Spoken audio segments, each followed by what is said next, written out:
Olá, sejam bem-vindos ao podcast PodOdev, um podcast direcionado para neurociências na criação dos filhos. Eu sou a Bruna Trevisan, sou psicóloga, sou mãe do João e da Catarina. Eu sou a Gratiele, sou psiquiatra da infância e adolescência e mãe do Heitor. E hoje a gente está aqui com o Dr. Bruno Cini Scarpato, que é psicólogo, mestre em psiquiatria e psicologia médica pela Unifesp, doutor em ciências pela Unifesp, especialista em neuropsicologia e terapia cognitivo-comportamental. Seja bem-vindo, Bruno. Muito bom ter você aqui com a gente, um grande amigo nosso. E pai da Ana. E pai da Ana, é verdade, o principal sempre. E a gente vai conversar, então, hoje sobre a regulação emocional dos pais na educação dos filhos, certo? Isso. Obrigado pelo convite, obrigado pelo convite, Bruna. Chamo de Grati, a Gratiele, que conheço faz muito tempo. Fico contente de poder vir falar aqui desse tema, que acho que é tão importante. Né? E por que é importante? Né? A gente fala muito da regulação emocional dos filhos, no trato do dia a dia, como a gente se relaciona com eles, a nossa regulação emocional vai ser fundamental mesmo para como as coisas vão caminhar, né? Uhum. Eu acho que tanto para corregular e de modelo, né? Também a gente fala muito isso, né? A criança aprende pelo modelo, assim, né? Uhum.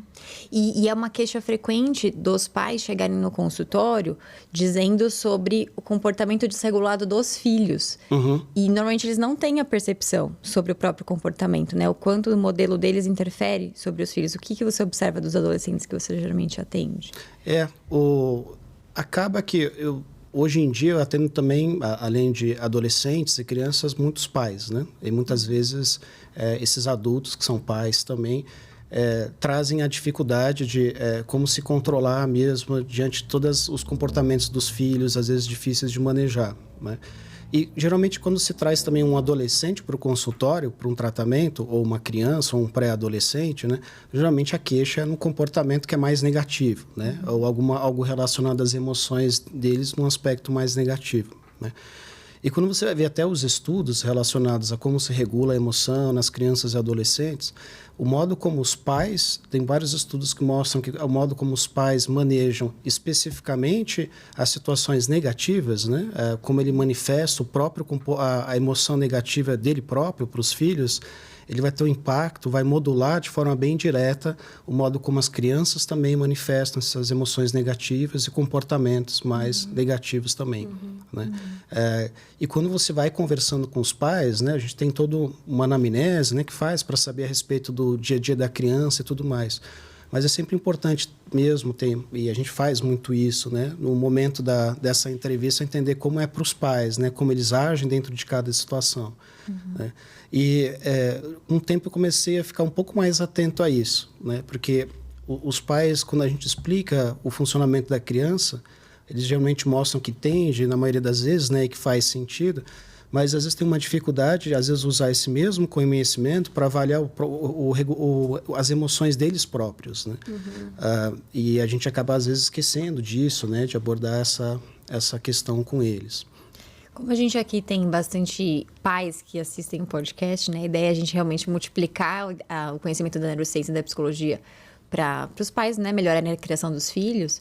O que você acha que tem qual que é o conhecimento em relação à regulação emocional, ou que nesse sentido que eles precisam ter para favorecer essa regulação emocional na educação do filho? A gente sabe que o que traz mais benefícios para a criança, geralmente é um comportamento mais suportivo por parte dos pais, né? Então, ele é suportivo, não significa necessariamente que o pai não pode ou não deve manifestar um comportamento, uma emoção negativa na frente dos filhos. Mas é muito importante o quanto ele regula a intensidade, né? Então, um ajuste de acordo com a situação. A gente pode ter emoções negativas, mas a intensidade dela, a compatibilidade com a situação, acho é um ponto muito importante.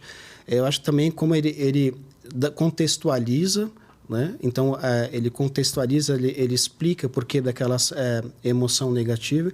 Eu acho também o quanto a gente faz um controle e não deixa que aquela emoção contamine outros momentos, né? Que é muito comum. Então, quando a gente se irrita com a criança ou se incomoda com a criança, eu dou a bronca nesse momento a respeito da comida que foi derramada, mas logo em seguida eu continuo dando bronca para a hora de tomar banho, para a hora, né? Então, isso contamina toda a situação, né? E um também é em relação à resolução de problemas, né? Então, a emoção, ela, por definição, até a emoção ela surge geralmente como resposta a algo do ambiente externo, né? Então, você mostrar essa dinâmica e dando caminhos ou formas, mostrar para a criança como ela vai racionalizando e entendendo que ela pode, daquela emoção negativa, gerar resoluções práticas, né? E reverter aquele estado emocional, essa é um exercício diário mesmo, e que geralmente a gente foca quando quer melhorar aquela condição da criança que vem para o consultório apresentando um problema. Eu acho que talvez pudesse contextualizar, né, o que é emoção, né, que você falou isso, é emoção que surge diante de algo, né, a gente estava conversando um pouquinho desse modelo, que é o modelo do Gross, depois a gente pode até colocar referência ali, que seria exatamente isso, né, a emoção é algo que surge na transação entre uma pessoa e uma situação, né? Que é uma situação, a gente fala externa, mas às vezes é um pensamento também, né? Então, pode, no momento que seu filho fala algo, você lembra de uma outra coisa que já aconteceu antes e às vezes a emoção até fica diferente ali, né? Então, é essa emoção que acontece nessa transação entre uma pessoa e uma situação para a qual a minha atenção é direcionada, né? Então, aquilo me chama a atenção de determinada forma, que a gente faz uma avaliação dessa situação, né, muito rapidamente ali, e aí a gente tem uma resposta, né, que tem a ver com o comportamento, com o que a gente sente, né, e também fisiológica, às vezes a gente vai estar ansioso, eu vou ficar tremendo, meu coração disparar, né, mas eu sempre falo que esse X dessa avaliação, né, a avaliação que a gente faz é uma coisa que é muito relevante, né, então eu costumo dar um exemplo, eu dou o mesmo exemplo sempre, né, que assim, eu tô andando na rua, vi o Bruno, não uso o Bruno normalmente, mas vi o Bruno passando ali do outro lado, e ele não me cumprimenta, e eu falo assim... Nossa, será que ele não me viu? Será que ele tá com algum problema? Vou dar uma chamada, vou ligar para ele. Ou eu penso, nossa, o Bruno agora que é doutor, né? Nem cumprimenta as pessoas mais. Aí eu vou ficar com raiva. Então, como a gente avalia, né? Dá um significado totalmente diferente ali, né? Para aquela situação. Desculpa. Não, eu ia complementar só, porque uma coisa que é importante, que os pais não percebem, é esse pensamento que é ativado na hora que ele se desregula, né? Então, o Bruno acho que pode falar melhor. Mas que tem a ver com ele perceber que ele pode interpretar aquela situação como... ele tá fazendo isso só para me desafiar. Ele é inconsequente.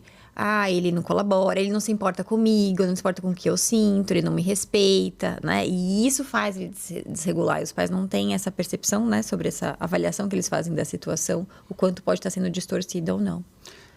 E até pegando esse exemplo, também o que a Gratia acabou de falar, né? Então, as situações, de fato, elas acabam gerando uma série de pensamentos, né?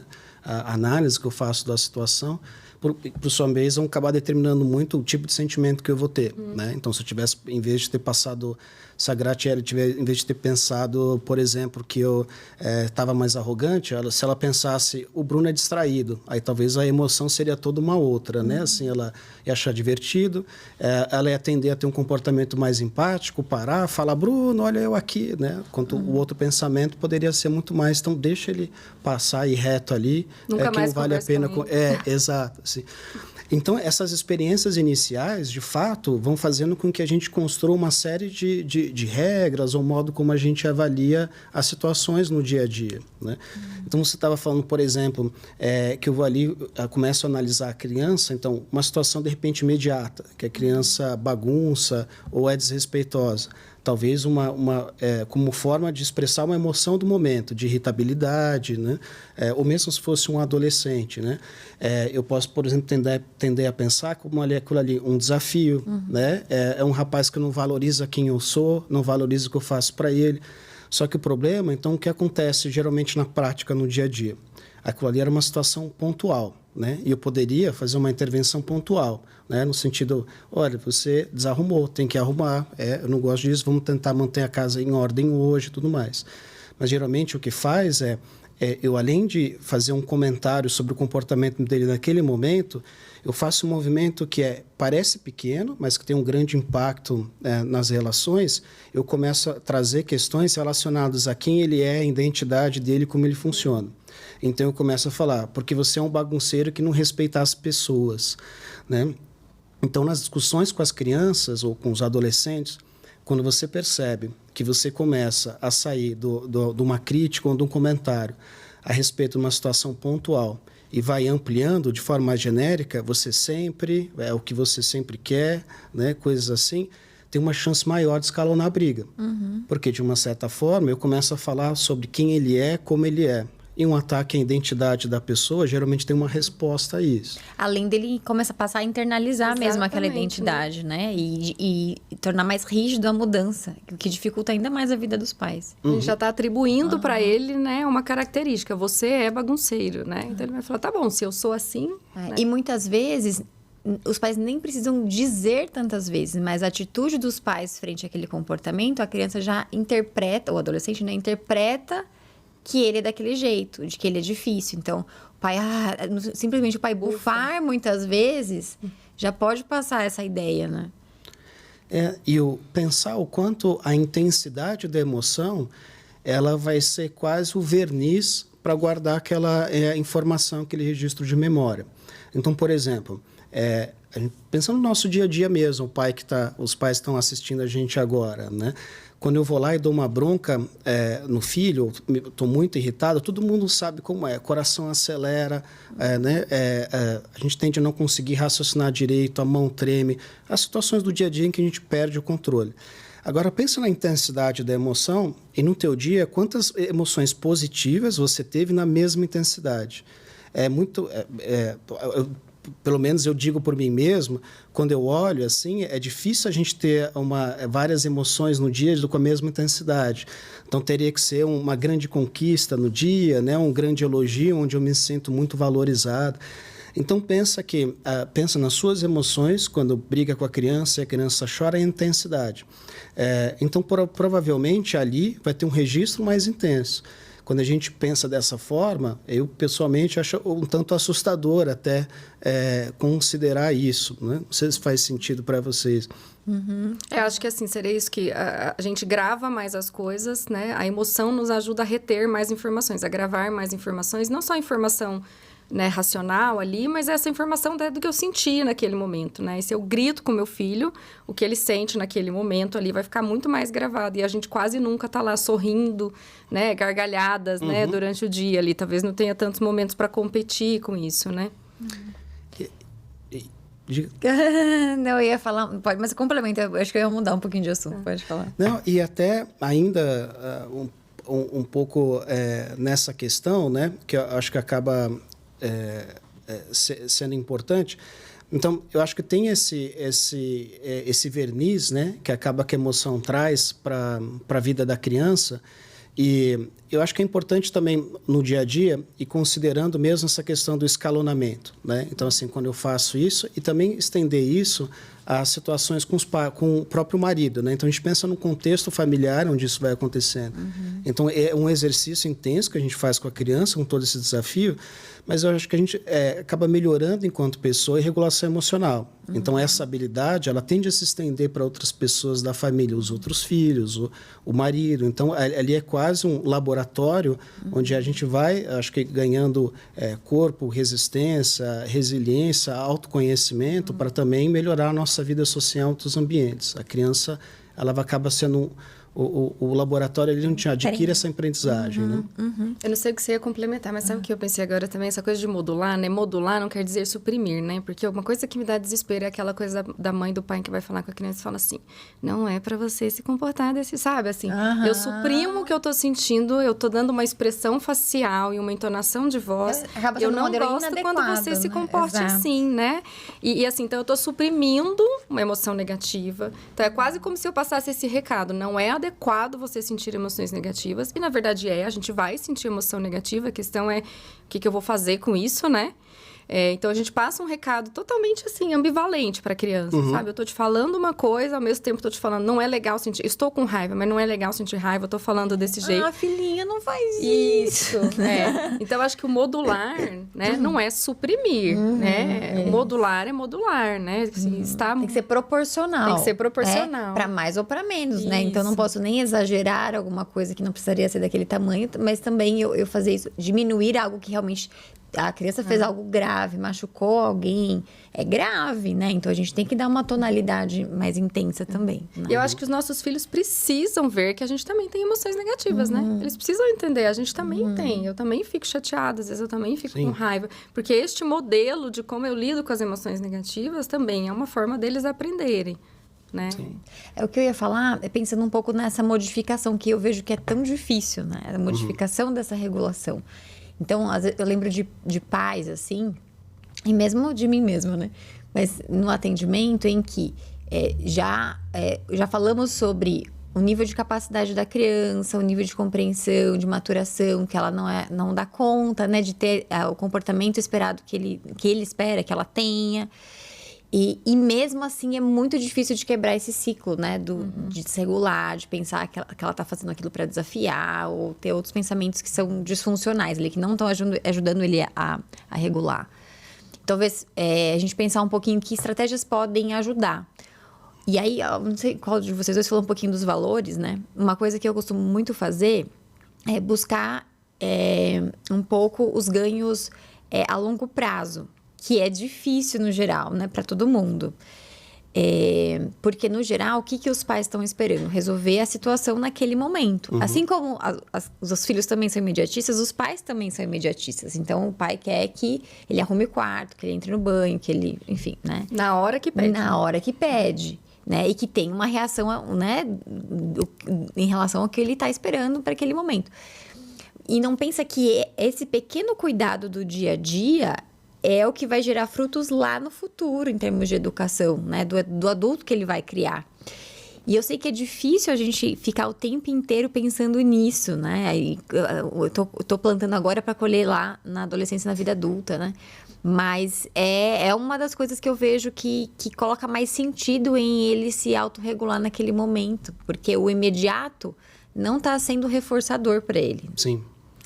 Eu não sei o que vocês percebem, mas acho que a gente não recebe essa educação, né? É algo implícito. Essa coisa de regulação emocional, de forma geral, é algo muito implícito. A não ser que você vá fazer terapia, né? Assim, você não, ou trabalhe na área. Não é algo que é dito pra gente. Então, acho que os pais também, muitas vezes, estão replicando modelos que eles aprenderam e, nunca pensaram sobre isso. Nunca pensaram sobre o que é emoção, né? E mesmo a parentalidade... ela mudou ao longo das décadas. Né? Eu lembro até quando eu estava na faculdade, né? Minha monografia tinha sido função paterna na formação de identidade adolescente, a monografia lá na graduação.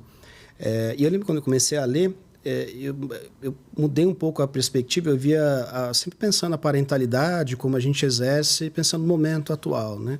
Eu ia falando um pouco até, por exemplo, em relação ao pai, né? Na década o pai como alguém que é responsável pelas emoções dos filhos, né? Ele não é só provedor, é um tipo de pai que começa a aparecer no cinema, na literatura, a partir da década de 70. Antes era aquele pai que era o provedor, né?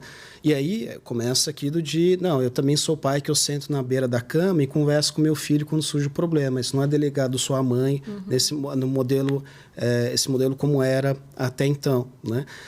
E aí eu acho que a gente também vai prestando mais atenção nas emoções dos filhos atualmente e vai entendendo que o estado emocional dele é tão importante quanto se eu tenho dinheiro para a escola ou comer. Só que eu acho que a gente desenvolve várias habilidades para trabalhar, para trazer a comida para casa, mas o manejo, a compreensão do estado emocional da criança, eu acho que é uma aprendizagem que ao longo das décadas talvez não tenha caminhado na mesma velocidade, né? Não é algo, como você diz, que a gente acaba aprendendo na escola, né? E eu acho que vai ficando, até pegando um pouco também o que a Graty estava falando, né? Você comentou a respeito dos valores que a gente estava conversando antes de entrar, né? Sobre como a gente consegue na nossa vida, nos nossos comportamentos diários, apesar de eu ter que responder às situações do momento, como o meu comportamento, de modo geral, ele é guiado por valores maiores de vida, né? E, de modo geral, a gente busca isso o tempo inteiro, né? Então, mesmo quando você vai ver, por exemplo, teve uma mudança no modo como a psicologia também, a psiquiatria vai fazendo pesquisa, né? Lá, depois da década de 90, a gente começa a ouvir Harvard não só falar de ansiedade, depressão, mas o que é felicidade, né? Começou a se retomar essas questões principais que é o que as pessoas buscam, né? Então, até no consultório com os pais, quando eu procuro ver também os valores de vida da pessoa. Então, uma pergunta que eu faço é, por exemplo, um valor de vida é a paternidade, a maternidade, né? O afeto familiar, são valores, eles são amplos, um tanto abstratos, né? E aí a pergunta é, como esse valor, ele se compõe e quais são os comportamentos do dia a dia, ações mesmo, comportamentos, aquilo que a gente vê fazendo, que eles são alinhados com esse teu valor de vida maior. Então, por exemplo, quando meu filho pega, quebra alguma coisa ou me desrespeita, e eu sinto que eu vou passar do ponto, ou quando eu dou a bronca e eu vejo que eu não consigo exercer as outras atividades com tranquilidade ou falar com ele, eu resolvo descer para passear com o cachorro. E aí eu falo, então, quando o teu filho te desrespeita e você vê que você não vai conseguir falar com ele naquele momento, descer com o cachorro, ele é alinhado com o teu valor de vida de paternidade, né? Ou maternidade, ou forma saudável. Então, é um desafio grande, mas sempre vale essa reflexão. Quais são os meus valores que me guiam no meu relacionamento familiar? E quais são os comportamentos diários, ações, que estão alinhados com esse meu valor maior? Que a gente se perde, né? Sim. Mesmo nessa coisa de valorizar a família, né? Eu vejo pessoas, eu valorizo muito a família e trabalho 18 horas por dia, né? São desde coisas assim, né? Até essas coisas do dia a dia mesmo, né? Haja metacognição, né? Pra ficar monitorando o tempo inteiro. E eu acho que tem um desafio quando se é mãe, pai, né? Eu senti muito com a Ana quando ela nasceu. Então, a gente tem uma agenda apertada, né? A nossa vida acaba sendo, né? Nós três aqui, né? O consultório, tem as atividades acadêmicas, cuidar dos filhos, atividade pessoal também, né? Atividade pessoal, Então, atividade pessoal. E aí acaba que são essas atividades... Boa questão, né? Quando vem... Deveria, é um esforço inteiro. Quando os pais vêm, eu tento analisar a saúde, vamos dizer assim, das relações, eu procuro ver como é a vida pessoal do pai, se existe isso, né? Eu acabo tentando ver como é que são as expressões das emoções e o manejo disso, né? O quanto ele consegue ficar presente nas atividades dele, né? Está ali, de fato, envolvido, né? E apresenta um pouco de flexibilidade mental para lidar com as coisas, né? Então, são todos esses elementos que acaba considerando, assim, né? Então, mesmo a atividade individual, a gente tem uma vida muito corrida, né? Então, tudo é muito encaixado. E aí, quando eu tive a Ana, eu falei assim, agora eu tenho que encaixar a Ana na minha agenda. Aí, encaixei a Ana na agenda, que tá a hora quando chego. Mal sabia. E aí, eu achava que eu ia chegar em casa, aí eu ter aquele momento afetivo, afetuoso. E aí, quando você entra, né? Não Final do dia, normalmente, quando a criança também está no seu auge de mais desregulação, mais de cansaço, né? Que a gente chegava e achava, nossa, eu vou chegar e eu vou sentar, eu vou brincar, e vou... E aí veio a realidade, né, também. Aí mas eu não contava com esse elemento, que era o estado emocional dela, né, de forma independente, porque eu já tinha com muita dificuldade, eu tinha que regular o meu para estar disponível, interessado, com energia para fazer atividade física, estar atento à minha atividade profissional. E aí agora eu estou focado aqui na minha mente, que eu tenho que estar aberto a cuidar da minha filha. Só que... Ela com humor bom, você já estava tendo que se regular emocionalmente. Ela com desregulação emocional elevava a potência máxima e a sua capacidade de autorregulação, né? E aí eu vi que o planejamento da rotina familiar, que é um outro ponto que eu acabo analisando para ver a qualidade, né, dessas relações, tudo. O planejamento da rotina familiar, eu tinha a ideia que aquilo ali era mais para você conseguir organizar a tua rotina. E aí a gente tem filhos e vai percebendo que o roteiro que a gente cria, né, da família como um todo, assim... não só para encaixar na agenda, mas também para ter aquele aquecimento, o tempo hábil para a gente ajustar, né, as nossas emoções dos filhos para que haja uma interação de fato saudável. Né? E a gente sabe disso. Então, quando vai viajar, como você vai preparando a criança? Então, vai ter a viagem, eu vou deixando ela engajada. Quando está no meio da viagem, que eu já sei que ela vai ficando cansada. A criança é adolescente, né? Como é que eu vou ajustando, né? Quando a criança tem uma birra, mas o adolescente ele tem uma birra, mas ela é muito mais certeira, né? No sentido de uma crítica a uma emoção que de fato fere, de fato eu acho que agride de uma forma mais profunda, né? Então, quanto eu também vou entendendo a dinâmica dos filhos. Então, eu vi que eu tinha que estar muito preocupado com isso, de entender também a rotina da minha filha, mesmo que eu não estivesse presente, né? Então, eu já chego em casa, eu já sei que ela foi no balé, mesmo que eu não tenha levado, eu já sei, uma série de coisas foi acontecendo, né? E eu posso chegar e eu mesmo retomando essa história. Eu não estava presente fisicamente, mas eu mostro que de alguma forma eu sei, e nisso eu vou criando uma sintonia para chegar naquele ponto que é aquele que eu idealizava, que eu queria, que eu buscava quando fui ter um filho, né? E isso para ambos, quando a gente fala de uma família, vamos dizer assim, que tem um casal cuidando, né? Mas vamos pensar que é uma coisa que eu acho que os pais devem, né? Os pais devem ter essa compreensão da rotina familiar, ainda que eu não participe diretamente. E como essa rotina impactou aquela criança de alguma forma, né? Que é isso, um dia que ela tem mais atividades, né? Talvez esteja mais cansada, né? E também permitir a narrativa que ela conte, né? Assim, integrar, são muitos pontos. É que você trouxe tantos pontos, eu estava tentando organizar o que eu pensei enquanto você falava? Que eu acho que o que você está falando é que a gente precisa considerar que tem as variáveis do filho e as variáveis do pai. Isso. Né? Então, as variáveis do filho têm a ver com o nível de maturidade, com a rotina, né? Outros aspectos, talvez, que a gente possa começar a pensar também. E do pai... Um pouco o que eu pensei foi quando você falou que atividades individuais.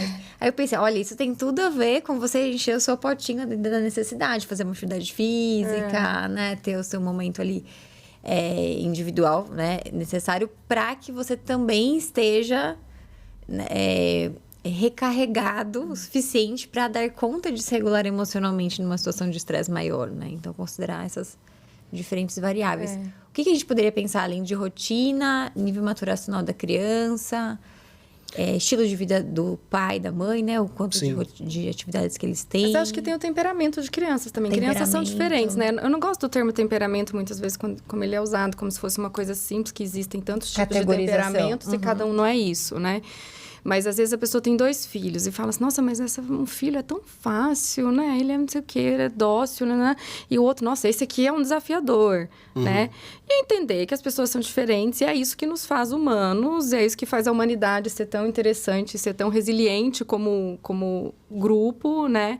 E não julgar baseado também, assim, no que minha expectativa, né? Porque o que eu vejo também, muitos pais que têm uma criança mais desafiadora, que chegam com a expectativa de que agora eu vou modular e vou fazer tudo certo, e essa criança vai deixar de ser desafiadora, né? E não é isso que vai acontecer, tá? E a criança desafiadora também tem as qualidades dela ali, né? Sim. De talvez ter uma busca por novidade, de ser inovador em algumas coisas. Então, acho que essa coisa do entender o seu filho também, né? A ideia do controle, né? Então, se eu controlar essas variáveis, então eu vou conseguir realmente ter o controle do resultado. E não é exatamente assim. Não é nada assim. Aí entra um elemento um pouco da aceitação, né? Tem algumas experiências negativas, a gente vai, eu acho que desenvolvendo ali a neurociência, como a gente maneja todas as emoções, mas às vezes vai tendo uma tentativa, uma busca por uma situação, uma vivência do dia livre de qualquer desconforto emocional, né? E às vezes, como você falou, o filho tem um temperamento, né? A personalidade de uma pessoa, ela é composta, ele tem um temperamento são características um tanto inatas, né? Quando está lá na maternidade, que a enfermeira está fazendo um procedimento, deixa cair lá a bandejinha de aço inox no chão e aquela criançada toda chora, né? Uma dá uma miadinha, outra não chora, um se esgoela, fica roxo, parece que vai morrer sem ar, e assim vai indo, né? Então, tem essas características que também impõem um certo limite do quanto dá para mudar algumas características, como, por exemplo, um temperamento. E tem um aspecto meio do caráter, né? Que aí vai do aprendizagem familiar, dos valores transmitidos. Então, nem tudo ali é passível de uma mudança ali por meio da ação dos pais, né? E a gente tem que aceitar isso. Se a gente fosse, então, tentar organizar um pouco isso tudo que a gente está falando, eu sei que não é simples, né? Mas para facilitar um pouco que os pais consigam aplicar isso que a gente está falando, o que seriam os pontos a considerar para ele ficar mais atento ou conseguir melhorar a regulação emocional dele? Acho que o primeiro, a gente não falou tanto, mas a vida individual, né? A vida pessoal, ela vai se misturando ali com a vida, no exercimento da paternidade ou maternidade, né? E aí a própria identidade da pessoa acaba, de uma certa forma, sendo ali modificada. E geralmente, quando a gente começa a ter surgir questões relacionadas à própria identidade pessoal, a angústia vem como um sentimento muito intenso, né? Que assola a pessoa ali, né? Então, ter uma vida individual, eu acho que é um ponto importante. Se você, durante um dia, né, você não consegue ter momentos em que você exerce essa tua vida individual, já é um mau sinal, né? Se você, na tua vida familiar, mesmo em casa, com os filhos, não é possível, por exemplo, o parceiro, a parceira, ficar com o filho e cuidar de forma plena enquanto você se distancia, tem algo que não está legal ali. Então, eu acho que esse é um primeiro ponto. O outro que a gente comentou é a respeito o planejamento, a compreensão da rotina familiar, né? Não só no sentido de criar agenda, né? Mas você ter uma compreensão, você conseguir imaginar o cenário, como foi a vida daquela pessoa, o dia daquela pessoa, e fazer essa empatia, esse ajuste emocional. Então, esse é um ponto mesmo, né? O outro acaba sendo você conseguir estar ali presente e lidar com os problemas que vão surgindo de forma pontual e objetiva, sem você fazer grandes generalizações, né? E deixando que contamine as outras situações. Então, o problema surge agora, eu dou uma bronca me referindo ao problema de agora. Mas não pode falar sobre coisas que vêm acontecendo ou coisas que parecem um padrão? Pode. Mas aí a dica que eu dou é assim, procure fazer isso fora da emoção, da irritação. Então, você sai, assim como a criança tem, no momento de irritação, as pessoas recomendam, né? Sai de cena, muda o foco, a gente muda o foco e volta e fala. Então, eu falei a respeito do que aconteceu, mas isso já vem acontecendo há um tempo. E aí você conversa, mas aí o estado emocional é outro, né? Até mesmo quando faz uma crítica relacionada ao modo de funcionar da criança, o modo como ela recebe ali é outro. Então, lidar com a situação pontual, momentânea, de como uma situação momentânea e pontual. Se você sente a necessidade de falar de forma mais ampla, você sai de cena e volta a falar nisso quando a tua emoção, ela é uma emoção, no mínimo, neutra. E, né? A emoção da criança também, né? É mais neutra aí. Porque a gente acha que também, assim, parou de chorar, já dá para falar, às vezes, né? E não é assim, né? Assim, a criança, às vezes, não é logo depois. Ela se desregula. Ela tá lá ainda, né? Talvez é num outro dia, ou se foi de manhã, vai ser à noite, né? E a gente se preocupa também em relação a criar situações positivas ou de recreação com a criança, como estava falando no início, né? Quando a gente vê os estudos que avaliam o estado, os comportamentos do pai e o comportamento da criança, a gente acaba vendo que o comportamento principal, a emoção principal é a negativa mesmo, né? E aí, ao longo do dia, eu sempre fazer uma análise o quanto de expressão de qualidades ou de aspectos positivos foram feitos ou ditos em casa no ambiente familiar. Então, uma coisa que eu vejo muito é a seguinte dinâmica, né? Então, a criança vai para o consultório, o adolescente vem ao consultório falando que o pai, eles só reclamam, né? E aí, quando você conversa com o pai, eles comentam que a rotina é apertada, eles têm que dar uma série de comandos, né? Então, você se arruma, né? Então, muitas vezes, quando essa conversa, essa comunicação ela é muito carregada de aspectos negativos, né? Da crítica e tal, o que vai acontecendo? Até aquele discurso que é neutro. Então, por exemplo, amarre o tênis. Amarre o tênis, ele vai sendo contaminado por toda essa expressão negativa do dia, e amarre o tênis começa a ser mais uma crítica, né? E aí, quando é difícil bloquear a crítica, às vezes um conselho que eu dou, então, tenta introduzir de forma ativa e consciente positiva. Se você chega no fim do teu dia e você percebe, tenta analisar se eu fiz algum comentário, um elogio, um comentário positivo, um agradecimento. Se não teve, se o dia ainda não acabou, tenta colocar para equilibrar essa balança, né? Do contrário, vai acontecendo isso. Até as falas normais e neutras que fazem parte da rotina de todo mundo, tem uma vida agitada, elas são contaminadas e passam a ser ouvidas como algo negativo também. Às vezes eu falo assim, ela faz uma lista e sabe do que o seu filho faz bem, o que ele faz do jeito que você espera, o que ele faz bem, algo que ele é bom, né? Se ele é bom no futebol, ou se ele é organizado, né? Então, uma característica, né? Pode ser algo que, assim, não, realmente ele, quando eu peço para ele sair, ele se apronta rápido e a gente sai. Né? Então, já pensa antes o que é do seu filho, né? Que você acha legal. Porque, às vezes, quando a gente está contaminado pelo cansaço, a emoção negativa e tudo, a gente pode não se lembrar. Né? Assim, olha, o que eu posso falar aqui? Tem uma ideia ali, sabe? Saiba como é seu filho, tem uma ideia na sua cabeça. Tem expectativa de que aquilo seja um mínimo esperado, então não visualiza como algo bom, positivo, né? Que ele funciona bem. Uma coisa que eu estimulo os pais a fazerem muito é pensar pegar assim, ó, analisar ao longo do dia as interações, a quantidade de interações que ele teve com o filho. E analisar a proporção de relacionamento, de interações positivas e interações negativas. Porque às vezes acontece o contrário também. Às vezes vem mães falarem assim, mas parece que eu critico o tempo inteiro, parece que eu pego no pé o tempo inteiro, que eu tô irritado o tempo inteiro com o meu filho. Às vezes é real, mas às vezes não.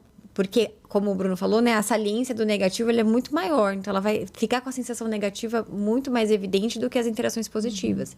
Então, essa análise é importante para verificar se realmente eu estou escolhendo a batalha que eu quero focar ali, né, com ele e me estressando ali, né, colocando uma energia maior para me regular nessas situações. Ou se eu realmente estou tentando comprar tudo que eu quero corrigir naquele dia e me excedendo e prejudicando a relação de uma maneira geral, né? Outra coisa que eu vejo também é a coisa do pensar em hábitos, né? Porque, por exemplo, você falou de amarrar o tênis, né? Às vezes, ele realmente, a gente só pediu, mas o que eu vejo acontecer é aquela coisa assim, sei lá, tô lá tarefar na cozinha, né? Meu filho ainda não precisa fazer isso, mas tô lá fazendo coisa e falo assim, amarra o tênis, né? Aí passa mais 2 minutos, já amarrou o tênis, né? E o menino tá lá brincando em outro mundo. E aí, na hora que eu chego perto, fala assim, de novo, já pedi pra você não sei quantas vezes, você não amarrou o tênis, né? Então, o que eu também, às vezes, penso com a família é assim, olha, vamos elencar o que você acha muito importante? Então, se nesse momento amarrar o tênis é algo que realmente falando, isso é muito importante pra mim que ele faça, porque pra mim é um sinal de autonomia, eu não quero mais lembrar. Você faz um combinado, você fala assim, olha, é importante que você aprenda a amarrar o seu tênis e faça isso sozinho, sem eu te pedir. Então, a gente vai conversar, nós vamos tentar isso algumas vezes. Se você esquecer, eu vou te lembrar, mas é um te lembrar, eu não vou gritar com você. Eu vou falar assim, opa, ó, esqueceu, né? Vamos amarrar o seu tênis. Vamos tentar isso um tempo, até ele adquirir o hábito, porque a gente precisa ajudar a criança a adquirir hábitos, né? E a gente acha que ela já é um adulto que já dá conta, então a gente passa um bom tempo da infância fazendo tudo, né, por eles, até para ser mais rápido, para a gente poder sair mais rápido. E aí, às vezes, vira adolescente, tá pré-adolescente, a gente vira, mas agora ele já devia saber fazer isso sozinho, né? Mas eu não dei nem oportunidade, né? Eu não ensinei ele a adquirir este hábito, né? Então, precisa ter um momento de aprendizado, né? Sim.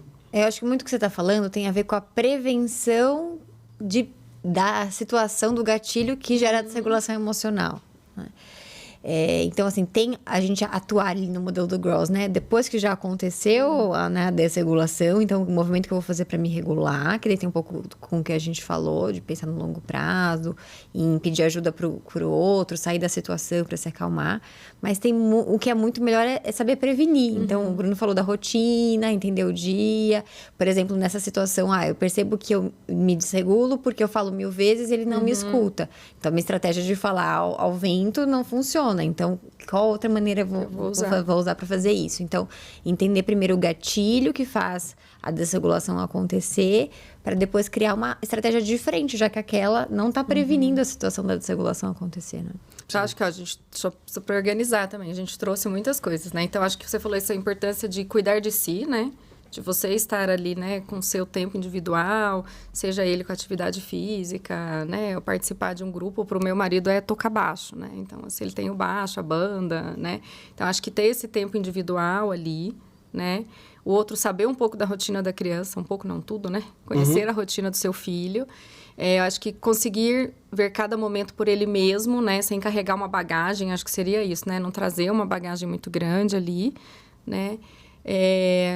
Que mais que você falou? Era esses 3, mas algum que era de olhar para si, assim? Eu acho que... Diga, desculpa. Os valores, alguma Isso, coisa assim, né? Quais são os valores, geralmente, que guiam a tua relação familiar, né? Você pode dar uns exemplos, assim, de como aplicar essa questão dos valores? Dos valores? Então, como eu tinha comentado até, né? De repente, um valor de afeto, né? Um valor de vida de afeto em família, né? Ou do exercimento da paternidade ou da maternidade, né? A pessoa pode ter também outros valores de vida, né? Por exemplo, como um sucesso, algumas coisas que são mais amplas, né? Mas no profissional, por exemplo. Mas pensando no contexto familiar, então esses são o valor central que acaba que direciona a pessoa, e muitas vezes cada um pode imaginar essa expressão de alguma forma. Eu posso pensar num valor de vida, eu posso ficar imaginando eu tendo um momento afetuoso com o filho, enquanto outra pessoa pode pensar, de repente, o filho formado na faculdade, né? Mas aí vai um pouco da visão de cada um do que seria o valor de paternidade ou maternidade. E aí eu sempre fazendo esse questionamento de o que eu faço no meu dia que me aproxima desse valor e o que me distancia, né? Então, quando eu pego, de repente, e vou ali e jogo fora alguma coisa que era do meu filho, que ele ficava usando, me incomodando, né? Ou eu vou tirar o celular dele e jogo numa gaveta, né? Então, quando ele faz isso e tem a resposta do filho, não importa se eu tive a intenção de educar, né? Às vezes vale uma observação do quanto eu me aproximo ou me distancio desse valor de vida. Então, como o exemplo que eu dei, né? Quando a criança está agitada, me irritou, eu quero conversar com ela, mas eu vejo que a minha emoção ali vai extrapolar a situação. Eu saio com o cachorro. Então, eu adiar conversar com meu filho, ele é um comportamento que está alinhado com o meu valor de vida, que é a paternidade, né? Uma paternidade saudável. Então, ele está alinhado com esse... Então, vale a pena sempre a felicidade, né? Mesmo essa busca que eu acabo tendo de um sentimento maior, né? Também, quais são as coisas do dia a dia que me aproximam, me distanciam disso? A autoestima, né? Então, se eu quero aumentar a minha autoestima, então quais são as minhas ações que aumentam? Quando eu vou na academia, eu me sinto melhor, aumenta a minha autoestima. Tem pessoas que podem até falar o contrário. Quando eu vou na academia e me vejo fazendo exercício no espelho, eu me sinto mal.